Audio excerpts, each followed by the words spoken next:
अस्सलाम वालेकुम।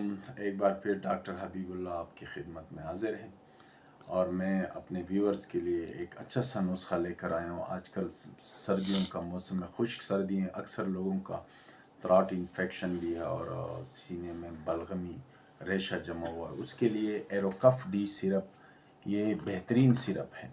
ये 2-2 चम्मच 3 टाइम इस्तेमाल करें। इससे खुश्क खांसी भी ख़त्म हो जाता है और रेशा भी बिल्कुल ख़त्म हो जाए। छोटों के लिए 1-1 और बड़ों के लिए 2-2 चम्मच इस्तेमाल कर ले। इंशाल्लाह एक दिन के अंदर अंदर इसका रिज़ल्ट आप देखेंगे। बहुत बहुत शुक्रिया। अल्लाह आपका सबका हामी और नासिर हो।